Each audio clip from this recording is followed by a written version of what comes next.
The dust motes dance in the afternoon. Sunlight streamed through the Victorian windows of Eleanor's Antiques and Curiosities. My grandmother's shop, not mine. At least not yet. My family couldn't fathom why I wanted it.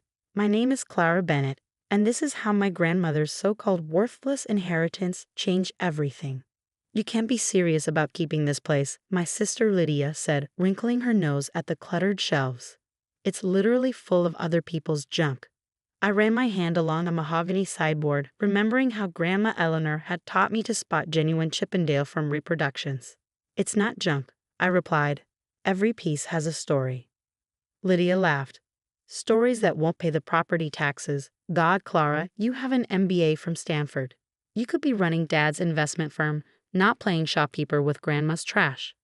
But the trash had been Grandma's pride and joy for 40 years. While the rest of the family built their banking empire, she'd built something different. A haven for historical treasures and the stories they carried. The will readings tomorrow, Lydia reminded me. Last chance to change your mind. Take your share of the liquid assets instead of this. She gestured dismissively at the shop. But I'd already made my decision. When Grandma's will gave us choices about our inheritance, my siblings had opted for cash and stocks. Only I had chosen the shop, much to everyone's dismay. After Lydia left, I locked up and headed to the small apartment above the store, also part of my inheritance. The space was tiny compared to my former luxury condo, but it felt more like home than anywhere I'd lived since leaving for college. Grandma's last letter lay on the kitchen table, delivered by her lawyer the day she died. My dearest Clara, if you're reading this, you've chosen the shop over the money. I knew you would. You're the only one who ever understood that value isn't just about dollars and cents. There are secrets in this old place, treasures hidden in plain sight. But finding them requires patience, knowledge, and most importantly, the wisdom to look beyond the obvious. I've left you everything you need to understand. Just remember what I taught you about Victorian mirrors and the stories they reflect. All my love, Grandma Eleanor. The letter had puzzled me for days. Grandma had taught me countless things about antiques, but what was special about Victorian mirrors? The next morning, I arrived early at the family lawyer's office for the formal will reading. My parents, 3 siblings, and various aunts and uncles were already there, dressed in expensive suits that screamed old money. Clara, Mom said tightly, Mr. Thompson says you're still insisting on taking the shop. That's right.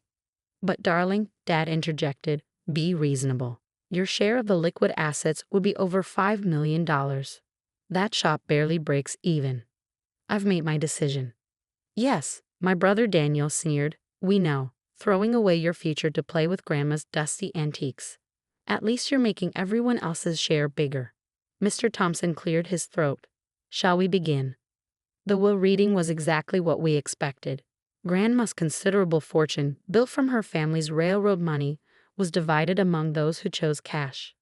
The shop and its contents went to me, along with a modest account to cover operating expenses. Well, Aunt Patricia said afterward, I suppose someone had to take the white elephant. Though really, Clara, with your education. I let their comments wash over me, thinking about Grandma's letter, something about Victorian mirrors. Back at the shop, I began a systematic examination of every mirror in the inventory. There were dozens, from ornate gilt monstrosities to simple wooden-framed looking glasses, all genuinely Victorian. Grandma never dealt in reproductions. As I worked, I remembered her lessons. Victorian mirrors tell stories, Clara. Not just in what they reflect, but in how they're made. The backing, the frame construction, the mounting methods, every detail matters. It was the mounting that caught my attention on the largest mirror, a magnificent piece that dominated the shop's back wall. Unlike the others, it was attached with modern brackets, though they'd been artificially aged to match the period. The mirror had been there as long as I could remember, but something about it had always bothered Grandma. Not quite right, she'd mutter sometimes, studying it with a frown. Now I understood why. The mounting was wrong for the period. With trembling hands, I carefully detached the mirror from the wall. Behind it was a safe, its door flush with the plaster. My phone buzzed. A text from Lydia. Last chance to be sensible. Dad's offering to buy you out. Don't be stupid. I ignored it, focusing on the safe. The combination lock was old, probably installed when the building was built in the 1890s. But what would Grandma have used as the combination? Then I remembered another lesson. In the Victorian era, Clara, people often use significant dates as codes. The trick is knowing which date matters. I tried several dates: Grandma's birthday, the shop's founding, the building's construction. Nothing worked. Finally, I tried one more: 18 to 64, 07 to 23. July 23, 1864. The date her great-grandfather had made the family's first railroad fortune. The lock clicked open. Inside was a single leather-bound ledger and another envelope with my name on it. "My clever girl," Grandma's letter began. "I knew you'd figure it out. Now it's time for you to learn the truth about our family's real legacy and about the greatest treasure hunt in American history." The ledger was unlike anything I'd seen before. Page after page of coded entries, detailed maps, and what looked like inventory lists. But it wasn't merchandise for the shop. These were descriptions of historical artifacts, priceless pieces that had supposedly been lost to time. And there, on the final page, was a newspaper clipping from 1875.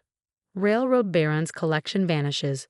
Priceless historical artifacts missing, presumed lost at sea." Except they hadn't been lost at all. My hands shook as I read Grandma's letter. The public story was a lie. Your great-great-grandfather didn't lose those artifacts. He hid them, protecting them from a corrupt government that would have destroyed their true historical significance. For 5 generations, our family has been the secret guardians of America's lost treasures. The shop isn't just a business, it's a cover, a way to track and protect pieces of history until they can safely return to the light. The ledger contains everything: locations, provenances, the true stories behind each piece. But be careful. There are people who have been searching for these artifacts for over a century, people who wouldn't hesitate to kill for them. Trust no one until you understand everything. And remember, sometimes the greatest treasures are hidden in plain sight. Begin with the Jefferson pieces. You'll find the first clue in a Chippendale desk's secret drawer, the one I taught you to open when you were 12. I sat back, my mind racing. The antique shop wasn't just a shop. It was the front for what might be the greatest historical discovery of the century, and my wealthy, judgmental family had no idea. My hands trembled as I approached the Chippendale desk that had stood in Grandma's office for decades. The secret drawer mechanism was exactly as I remembered. Push the third rosette on the right panel while pulling the bottom drawer. The hidden compartment slid open silently, revealing a leather portfolio and what looked like an ancient key. Breaking and entering now. I whirled around. My brother Daniel stood in the doorway, looking smugly superior in his $1,000 suit. "It's my shop," I reminded him. "I can examine my own furniture." "For now," he said, strolling in and running a manicured finger along the desk's surface. "But let's be realistic, Clara. You can't maintain this place on the operating budget Grandma left. Dad's offering you a way out." I discreetly slipped the portfolio and key into my jacket pocket. "Not interested." $2 million over your inheritance share," he pressed. "That's generous for a failing business." "The shop isn't failing." "No." He picked up a ledger from the desk. Thankfully, not the secret one from the safe. "Then why are the sales numbers down 30% from last year?" "Face it, sis. Grandma's reputation kept this place afloat. Without her." I said no, Daniel. After he left, I locked the shop and retreated to the apartment. The portfolio contained a series of letters between my great-great-grandfather and Thomas Jefferson's grandson. They detailed an arrangement to protect priceless artifacts from the Jefferson estate, pieces that had never been recorded in official inventories. The key, according to a coded note, opened a storage unit in Philadelphia, one that had been continuously rented by our family since 1875. My phone buzzed. "Lydia, Daniel says you're being stubborn. Just take Dad's offer before you bankrupt yourself." I ignored it, focusing on the letters. The Jefferson pieces were just the beginning. The collection included items from the Founding Fathers, Native American artifacts that predated Columbus, and documents that could rewrite American history. But Grandma was right about the danger. Several letters mentioned interested parties who would stop at nothing to claim the artifacts. The most recent letter, dated just months before Grandma's death, warned of renewed interest from powerful collectors. A knock at the apartment door interrupted my reading. Through the peephole, I saw a distinguished-looking man in an expensive suit. "Miss Bennett? I'm Harrison Wells from the Smithsonian Institution. We need to talk about your grandmother's collection." My pulse quickened. How had they found out so quickly? I have all the proper paperwork, he continued, holding up an ID badge. This is a matter of national historical significance. Something felt off. I checked my phone, quickly Googling Harrison Wells Smithsonian. No results. Another knock, more insistent this time. Miss Bennett, please. Time is of the essence. I backed away from the door, grabbing my laptop and a ledger. Grandma's letter had warned me to trust no one, and this man's story wasn't checking out. The kitchen window opened onto the fire escape. I was halfway down when I heard the apartment door crash open. Find her, a harsh voice ordered. And find that ledger. I ran through back alleys, my heart pounding. 3 blocks away, I ducked into the public library and called the only person I could trust. Dr. Emily Carter, my best friend, and a curator at the actual Smithsonian. Clara, she answered on the first ring. I was just about to call you. Someone's been asking questions about your grandmother's shop, fake Smithsonian agents. How did you wait? Are you in trouble? Maybe. How fast can you get to Boston? I'm already here. Your grandmother contacted me months ago. Asked me to help you when the time came. Meet me at the Museum of Fine Arts in an hour. The museum's cafe was quiet. Emily listened intently as I explained everything. The safe, the ledger, the Jefferson letters. My God, she breathed. If this is real, Clara, do you understand what you found? This could be the most significant historical discovery in decades. But who are these people after the ledger? There's a black market for historical artifacts, Emily said. Extremely wealthy collectors who want pieces of American history for themselves, no matter the cost. What about Grandma? Emily hesitated. She contacted me because she'd been receiving threats. Someone had discovered part of the truth about the collection.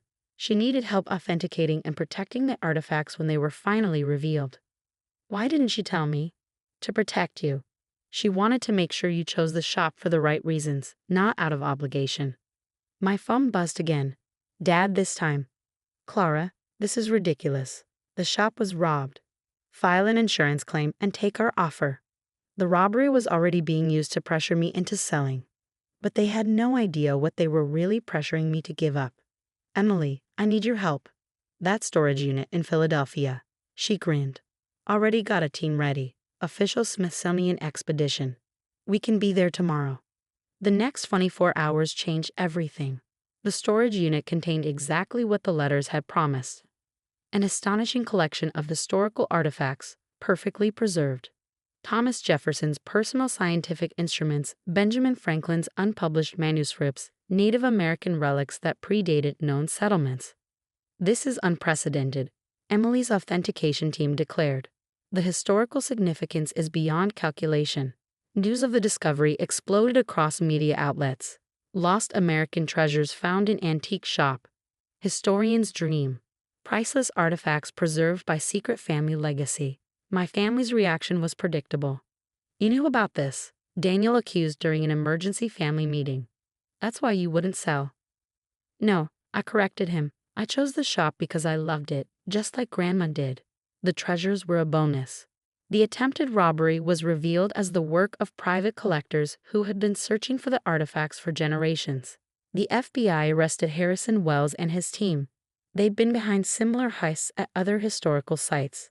1 year later, I stood in the Smithsonian's new Bennett Jefferson collection wing, watching visitors marvel at the exhibits. The antique shop was thriving, transformed into a combination museum and high-end dealership for authenticated historical pieces. Not bad for a failing business, Emily teased, joining me at the opening gala. My family had finally stopped trying to rescue me from my inheritance. The shop's reputation for authenticating historical artifacts made it more profitable than ever. But more importantly, it continued Grandma's real mission, protecting and preserving pieces of history. Lydia approached, looking sheepish. So that Chippendale desk, does it really have a secret drawer? I smiled. Want me to show you how to open it? The Bennett family collection became one of the most significant historical discoveries of the century. But for me, the real treasure was understanding what Grandma had tried to teach us all along. That true value isn't always obvious at first glance. Last week, a young girl visited the shop with her mother. As they examined a Victorian mirror, I heard her ask, "How do you know if something's really valuable?" I thought of Grandma as I answered. The real value of anything isn't in what others think it's worth. It's in the story it tells and the truth it preserves. The ledger stays locked in the shop's new state-of-the-art safe, but I don't need it anymore. Its most important lesson wasn't about hidden treasures. It was about seeing the value in what others dismiss. Every morning, as I open the shop, I thank Grandma for trusting me with her real legacy, not just the priceless artifacts, but the understanding that sometimes the greatest treasures are the ones others are too blind to see. And those Victorian mirrors, they're still telling stories, if you know how to look.